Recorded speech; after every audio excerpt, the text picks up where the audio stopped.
Ladies and gentlemen, this is your reaction and this is Fresh Meat, the search for new recruits, the Great War Week 14 by the channel The Great War. Yes, previous week we saw how there was some, some articles were wrote from the lots of artists in favor of Germany and Germany's atrocity, downplaying that apparently. And there was also a paper against that.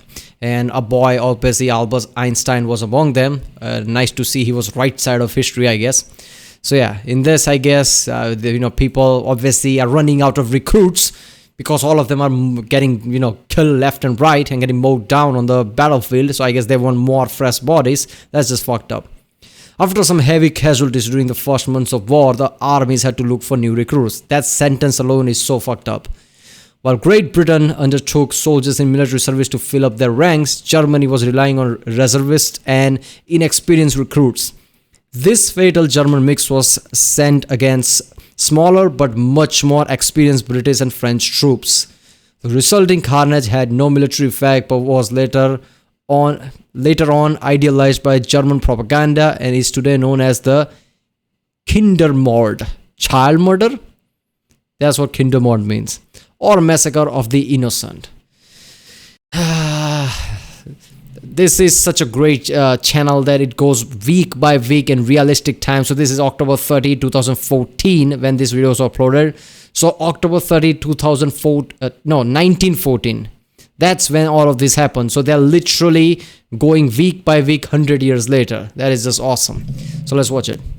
In 2 days since the Austro-Hungarian Empire declared war on Serbia, hundreds of thousands of men have died violently in battle.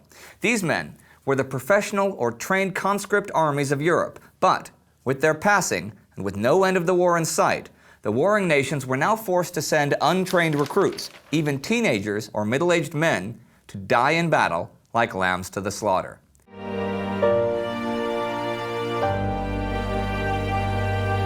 I'm Indy Nidell. Welcome to the Great War. When we left off, we saw the Germans retreating from Warsaw, the Austrians launching and losing a big attack on the Russians at Ivangorod, the British and Germans suffering enormous losses at Ypres, the Belgians holding the line at the Yser, and the Japanese blockading the German port of Tsingtao. Here's what happened next. On the Western Front, German Army Chief of Staff Falkenhayn had assembled an army of new recruits to fight at Ypres in Flanders. And as novices in battle up against British professionals, they had died by the thousands, marching in large masses up against machine guns and rapid rifle fire. But there were thousands more German recruits coming. And this week, the new reserve recruits managed to gain some ground further north. On October 24th, they crossed the Yser River. Now this was really bad news for the Belgians, as the Germans could finally reach the sea. The Belgian commanders proposed retreat, but King Albert refused. The situation called for something drastic though, and after a further 20,000 Belgian troops were lost in battle, something drastic was done. The lock gates at Newport were opened at high tide to flood the surrounding land with seawater, and after a few days, the Belgian countryside was flooded a mile wide as far south as Dixmude. This was impassable and the Germans were forced to withdraw. The Allied left flank was now secure, and Albert now not only was king, he was a national hero. As a side note here, one of the ambulance drivers... Seriously, man, how ingenious a man has to be. Like, okay, fuck it, well, let's think out of the box. You know what, let's flood the town so Germans had to retreat. That's just next level shit. Drivers around the Newport area was British aristocrat Dorothy Fielding, who, for her work on the Western Front, became the first woman to win the British Military Medal for Bravery. She also received the French Croix de Guerre and the Belgian Order of Leopold II for her service. Damn, I just thought that's three. Deserved a mention here. Looking back, German hopes of reaching the sea were by now as vain as British hopes of pushing the Germans deep into Belgium. And we see further south that the battle on the Ypres salient was now the battle for the Ypres salient. Falkenhayn was still optimistic about breaking through here, and nearly did so at Neuve-Chapelle the 27th, but he was beaten back in hand-to-hand combat by Indian troops the next morning. But German reinforcements were being brought up along the whole sector, and Falkenhayn's next offensive would soon begin. See, to him, the capture of Gelluveld was essential, and a prelude to the eventual capture of Ypres and the sea. In response, French General Foch agreed to send support from further south to help the beleaguered British, but it would take a few days to arrive. The Germans moved into position. I'd like to take a look at those British troops now for a minute. When the war broke out, the British regulars were the only fully professional army in Europe, but because of their small numbers, they'd initially been mocked. However, over the past 3 months, they'd repeatedly shown their capability in the field. But the race to the sea and the First Battle of Ypres would mark the end of the British regular army and usher in a period of conscription because of the following numbers. 3 months ago, British Commander John French. All right, first of all, I'm just going to say that, even though it's a smaller number, right? Smaller professional army is much more dangerous than 10 times larger inexperienced army, right? So even though they're less in number, their tactical decision here and there, and their experience could be, just right combination to overpower the enemy. Led 84 battalions with nearly 1,000 men each. As November began, only 35 of those battalions had more than 200 men remaining. 31 had between 100 and 200, and 18 battalions were down from nearly 1,000 to fewer than 100 men. But it certainly wasn't just the British who were forced to recruit new and often untrained soldiers.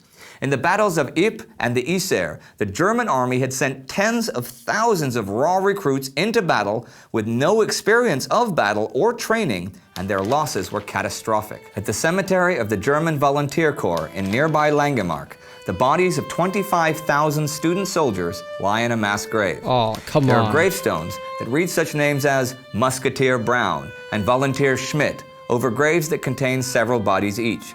A testament to the Kindermord bei Ypern, the massacre of the innocents at Ypres, which it was, when in a desperate attempt to break through, the Germans sent men who had no business being on a battlefield against the best trained soldiers in Europe, the British regulars. Now the British, as we've seen, had the occasional luxury of reinforced... God, that's just fucked up.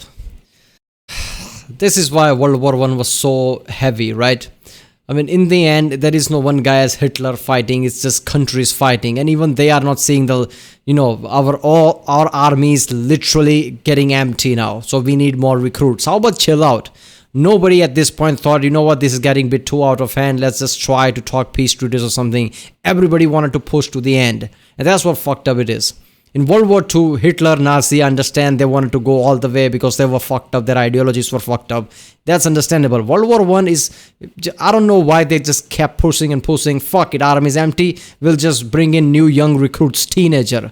They literally walked there and died because they had no experience. They didn't get trained in military, but they just put there to get massacred. German army basically put those men there, teenagers basically there, just so, their number is something, right? To put pressure on the British army, that's it. Even they realize that they are not going to put any fight. How fucked up that is, man. Forcing their troops from their whole empire. But they weren't the only ones. Russia had been bringing troops from Siberia and Central Asia to fill out her ranks, and they had been arriving for the past 2 weeks, turning the tide in the east against the Germans. The Germans had been retreating from their aborted attack toward Warsaw, realizing that the sheer number of Russians was simply too much to attack for the moment. There was heavy fighting further south, though, as the Austrian army was disengaging and falling back from their huge loss to Russia at Ivangorod.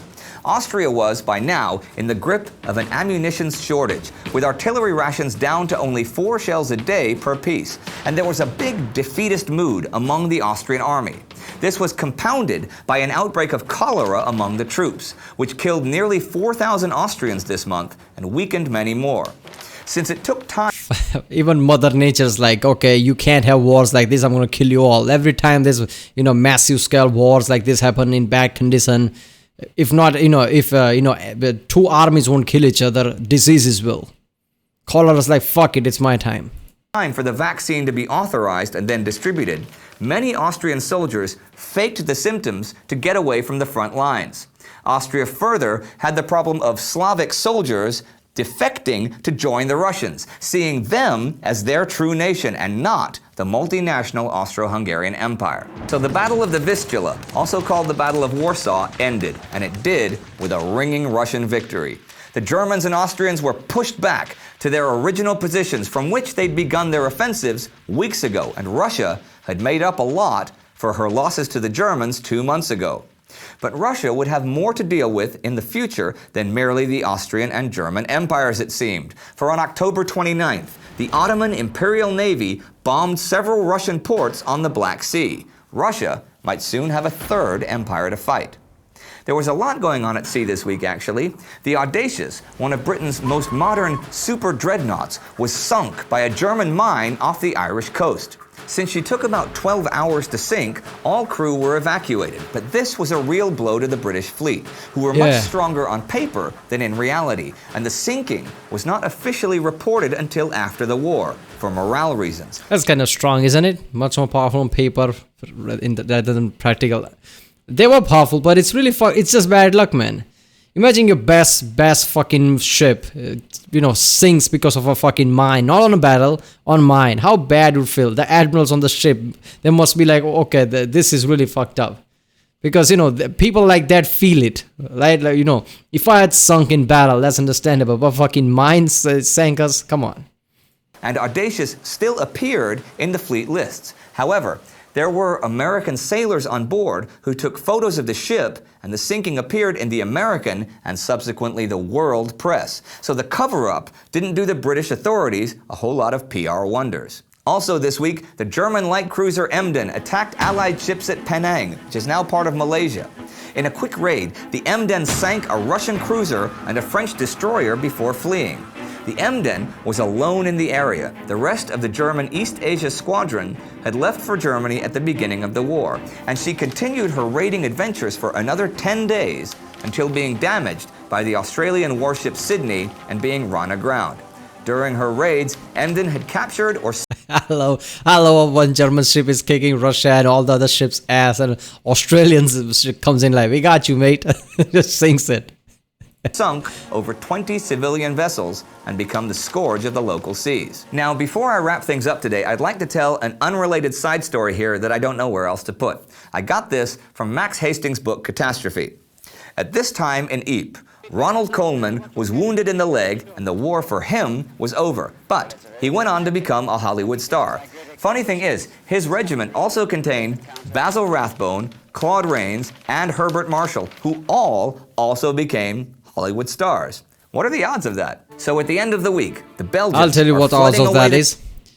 When a guy basically goes to the battlefield, sees the shit that was happening in World War I, the level of confidence you get, like, anything's better than this, right?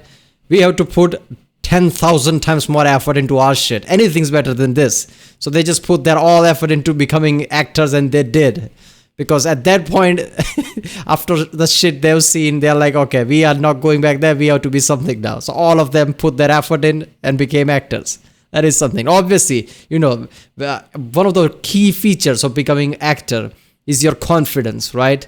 The nervousness cannot be there. After you've been to World War I on the field, you are pretty confident after that. Like, you've seen shit. What else can be more heavier than that? So you're damn confident then. The Germans. Further south, the British are awaiting French help while the local Germans get ready for a huge new offensive in Flanders.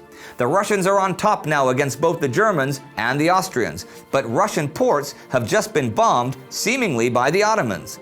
It was also around this week, in 1914, that the term no man's land appeared, describing the space between the rival trenches. So when would it stop?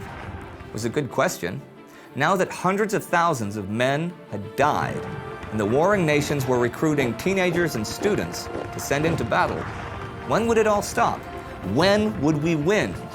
Well, it wouldn't stop for another 4 years, after a shocking number of those new recruits died violently in the mud or drowned beneath the seas because, as George Orwell so simply put it, the only way to swiftly end a war is to lose it. Even though this war had taken the lives of hundreds of thousands of men, like any war, it also had its share of mythical heroes whose stories would fascinate and terrify common soldiers on both sides of the trenches. One of these larger-than-life figures was Manfred von Richthofen, aka the Red Baron. Check out this special video we made about him as the first part of our ongoing series of special individuals of the Great War. Damn, I have to check that out. I love videos like that about one specific individual who did what. So yeah, I'm gonna check out the Red Baron next day, I guess. But yeah, fuck. This week by week thing is really, stressful, right? I mean, we are seeing this every day, and this is 14th week, and yet it's still, hasn't been that much time. It's still 4 years left into the war. I I mean, after all this kind of an intense warfare, so many died already that they are looking for recruits, and it still will, stretch on for 4 years. How does that even happen? 4 years, it's a war. Every day, every week for 4 straight years. That's just terrifying. And no man's land, term came around because nobody was making any progress now. Trenches were fixed. So specific area between trenches became no man's land. And I saw that image, and there was crosses in there basically when there was bombardment were happening. So people died on the trenches when bombardment stopped. People went there and put crosses there. This is just fucking heavy. Well, people, that was fresh meat. Fresh meat, really? Should have used some other term, I guess. But yeah, I guess, this shows the heaviness of it. The search for new recruits, the Great War, week 14 by the channel The Great War. If you like my reaction, don't forget to like and subscribe. So I know which type of videos should I react to more, I guess. Check out the reaction I did. There's a link in the description. Check out the cards for place and yeah, I'll see you next time.